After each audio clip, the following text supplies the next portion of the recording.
Olá pessoal, bem-vindos a mais um Decoder Talks com Henrique Toledo. Sejam todos muito bem-vindos. Hoje nós vamos fazer um programa um pouco diferente. Hoje eu vou falar ao vivo e depois vocês ficam com o meu avatar, que é melhor do que eu ficar lendo o teleprompter para vocês, não? Então assim, o que eu queria comentar efetivamente era com relação ao racha no STF. Ou seja, após as sanções dos Estados Unidos, a Lei Magnitsky, o que houve? Parte da corte sentiu o drama, ou seja, eu acredito que eles não estavam esperando estas sanções, ou seja, isso foi uma surpresa para todos eles. O discurso deles mudou integralmente. O próprio Moraes ficou muito abalado, efetivamente, muito irritado, certamente, e isso, obviamente, acendeu o alerta nos outros ministros, ok? Então, eu acredito que há um segredo entre, pelo menos, os ministros mais antigos, o que pode mantê-los unidos, pelo menos no primeiro momento. Entendo que eu não posso, evidentemente, falar sobre o que seria isso, porque também é uma especulação, apesar de que eu entendo que isso deve ter ocorrido nas eleições de 2022. Então, assim, me parece que é um segredo entre eles, Gilmar Mendes, Barroso e o próprio Alexandre de Moraes. Eles sabem de alguma coisa, então isso pode mantê-los unidos. Ou seja, o racha que está havendo hoje é algo esperado, porque o brasileiro geralmente reage dessa forma, ou seja, ele sempre busca autopreservação e ele é muito autocentrado, ou seja, ele está buscando preservar os interesses deles. Como a maioria desses ministros já tem um patrimônio formado e certamente tem suas casinhas na Europa, ou em Miami, Orlando, etc., obviamente eles não querem, no final de suas carreiras, ou seja, prontos a se aposentarem e provavelmente irem viver em outro país, porque eles deixaram esse país aqui virar uma pocilga, na qual eles não querem os filhos estudantes, não querem ficar por aqui andando de carro blindado, não querem, obviamente, exposição que o Brasil vai causar, esses constrangimentos que eles não querem passar, embora tenham criado justamente as condições para que esse país virasse o que é hoje. Então, o que eu penso? Esse racha, ele é realmente uma questão que vai ocorrer, ele está ocorrendo, ele já não é uma especulação. Então, o que se pode esperar hoje é um certo isolamento do Moraes.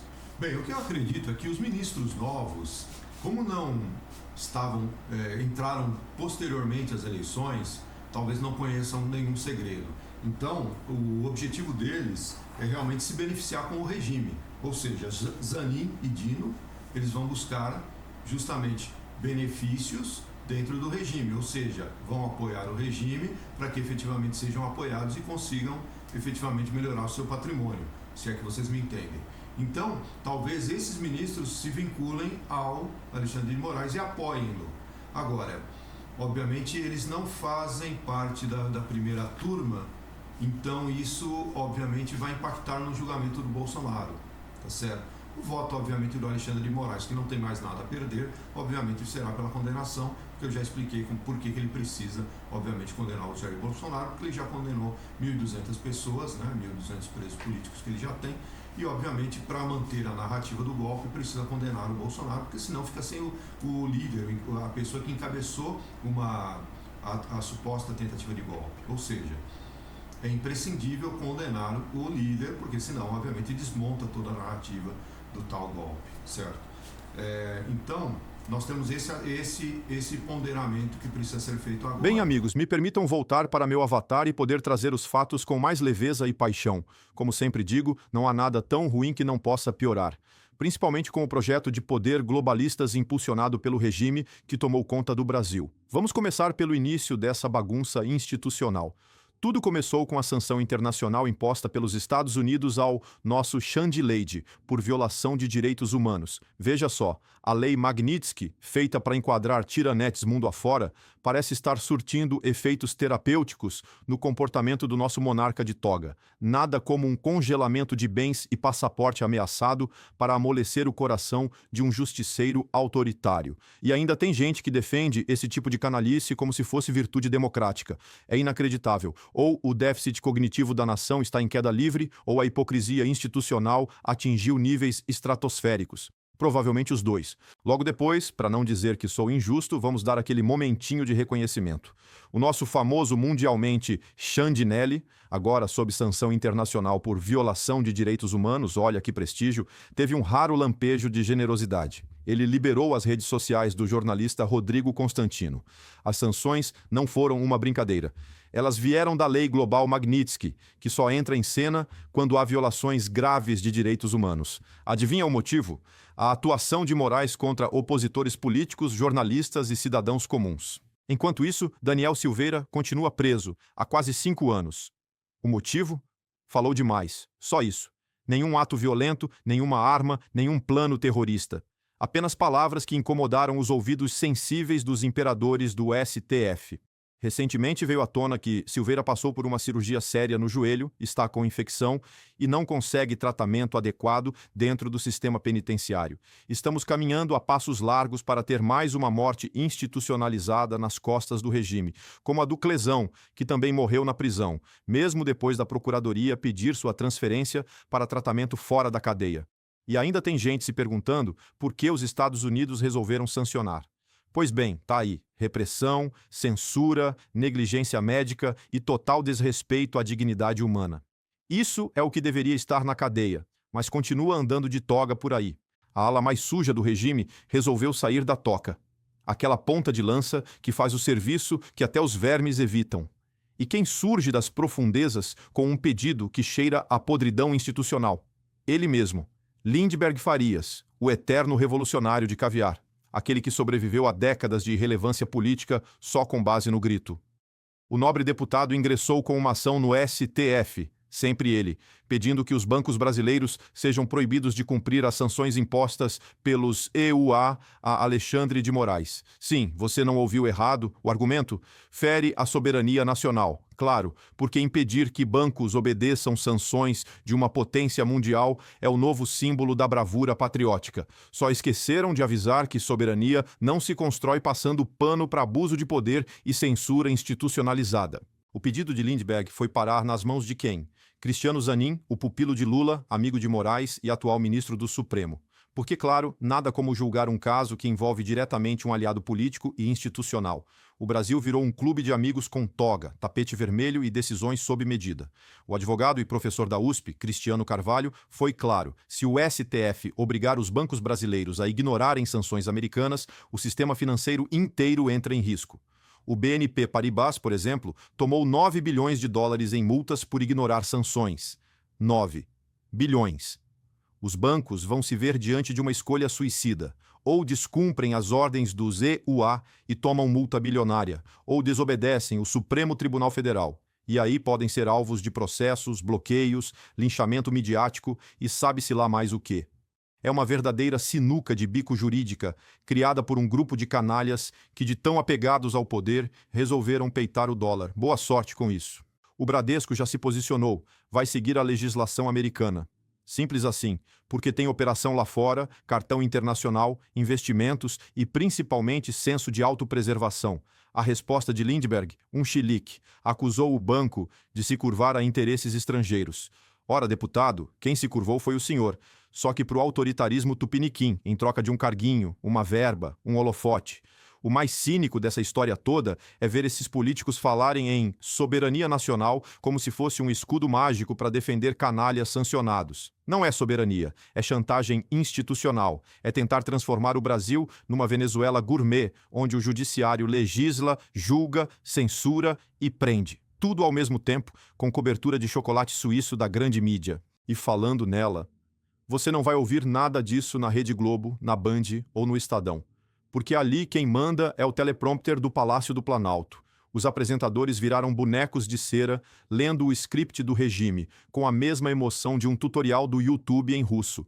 Enquanto isso, a população foi se empoderando com a internet, com podcasts, com canais independentes. Exatamente por isso que querem censurar tudo, porque perderam o monopólio da verdade. E tirano sem controle narrativo vira apenas mais um déspota histérico gritando no escuro. No fim das contas, o que estamos assistindo é a implosão do regime autoritário por dentro. Tentaram brincar de democracia enquanto praticavam ditadura. Agora que o mundo começou a reagir, as máscaras caem. E os ratos, bem, eles sempre correm primeiro. O pedido do Lindbergh é só mais um capítulo do Manual da Vergonha Alheia Institucional. Uma tentativa desesperada de proteger o amigo da corte, mesmo que isso coloque o país inteiro de joelhos. Mas sabem de uma coisa? Se tem um povo que aguenta, é o brasileiro. E se tem um povo que explode, também é o brasileiro. A conta está chegando, e o boleto dessa vez é em dólar.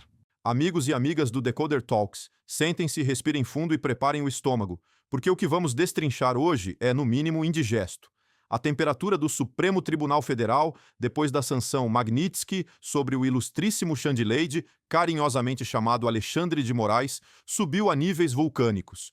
O que parecia um castelo de cartas unido sob a bandeira da defesa da democracia começa a revelar fendas dignas de filme de terremoto. Primeiro, vamos falar do racha.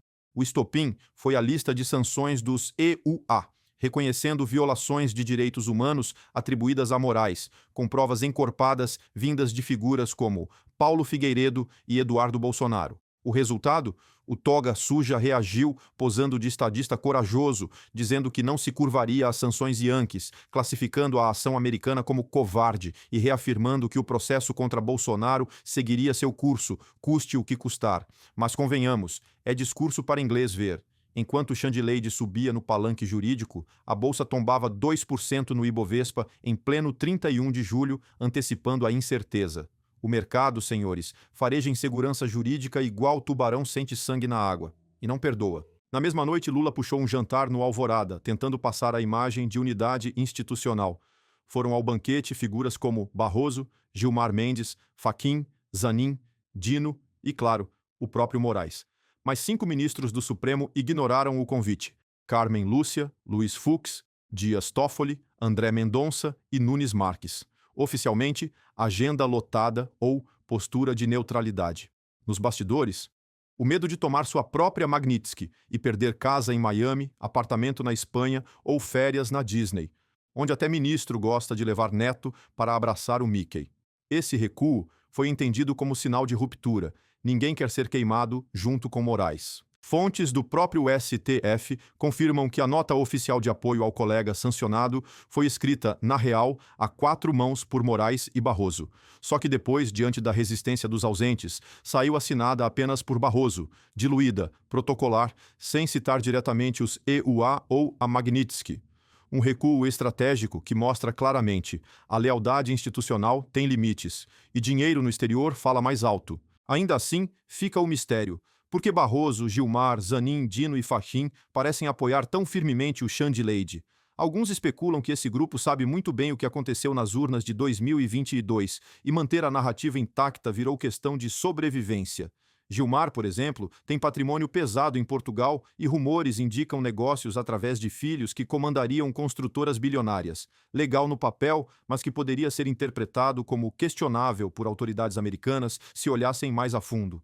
Zanin, novo no pedaço, teria menos patrimônio pessoal e mais interesse em manter-se no jogo do poder, apostando alto no apadrinhamento de Moraes e do governo Lula. Uma forma de cimentar carreira e influência, pois é assim que se joga no Brasil, país onde toga vale mais que prova. Só que o cenário é fluido. Antes do julgamento decisivo sobre Bolsonaro, previsto para os próximos meses, ainda cabe muita articulação de bastidores. Há ministros que podem mudar de posição caso percebam que formarão minoria. Ninguém quer carregar o caixão de Moraes se perceber que o barco está afundando. Se Bolsonaro for absolvido, a direita praticamente carimba sua vitória em 2026. E nesse caso, não se enganem. Existe chance real de tentarem eliminá-lo fisicamente. Um acidente, um atentado, porque a sobrevivência política da esquerda ficaria muito ameaçada. Dentro do Supremo, o racha se consolidou em 2 blocos. O grupo garantista do regime, formado por Moraes, Barroso, Gilmar, Fachin, Zanin e Dino, defendendo censura seletiva, repressão política e decisões autoritárias disfarçadas de defesa institucional. O bloco cauteloso, com Carmen Lúcia, Fux, Toffoli, Mendonça e Nunes Marques, que teme a radicalização, o desgaste público e, claro, retaliações externas que possam congelar contas, passaportes e patrimônios. Esses grupos não divergem só em teoria do direito, divergem em estratégia de autoproteção. O STF rachou porque os ministros, cada um à sua maneira, tentam salvar o próprio pescoço. No Legislativo, Arthur Lira e Rodrigo Pacheco também estão no modo caganeira controlada. Emitiram notas de defesa das instituições, mas sem endossar Moraes de forma clara. Por quê? Ambos têm investimentos lá fora. Lira em imóveis nos EUA, Pacheco na Europa. E não vão arriscar a perder o direito de curtir um Campari na Riviera só para segurar as pontas do regime. Se o ambiente piorar, recuam sem vergonha nenhuma. São lobos de paletó que priorizam a estabilidade econômica antes da fidelidade política. E ponto final, o Supremo fragmentado e suas consequências.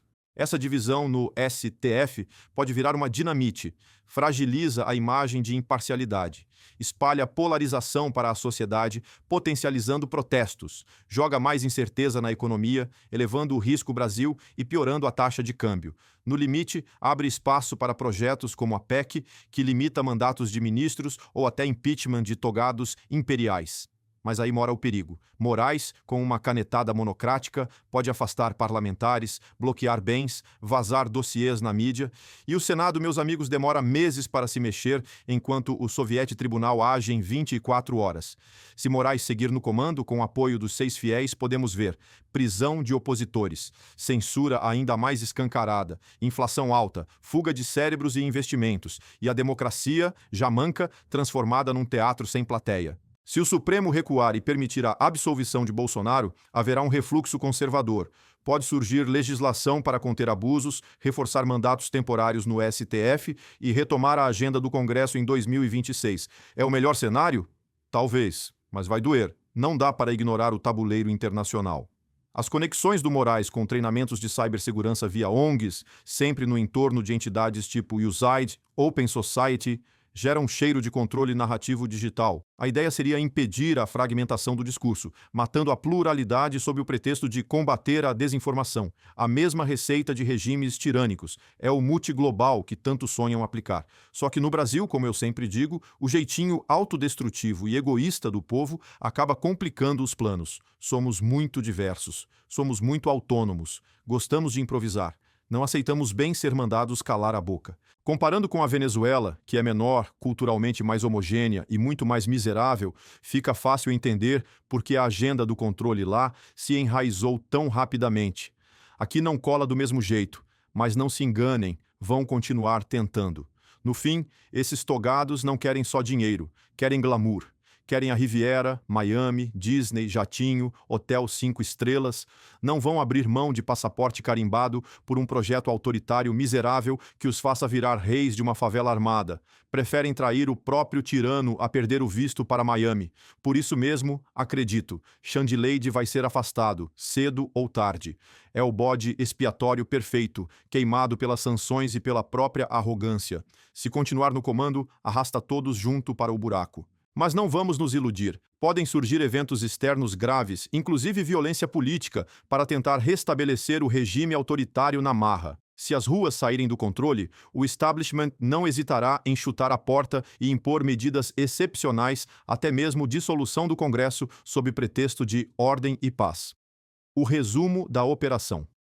3 possíveis caminhos no horizonte: ditadura judicial consolidada, STF se une, prende opositores, censura se amplia, economia afunda, retomada conservadora, STF racha, votos mudam, Bolsonaro livre, Congresso aprova leis contra abusos judiciais, reforma institucional, PECs mudam regras do jogo, limitam mandatos e enfraquecem decisões monocráticas de tiranos togados.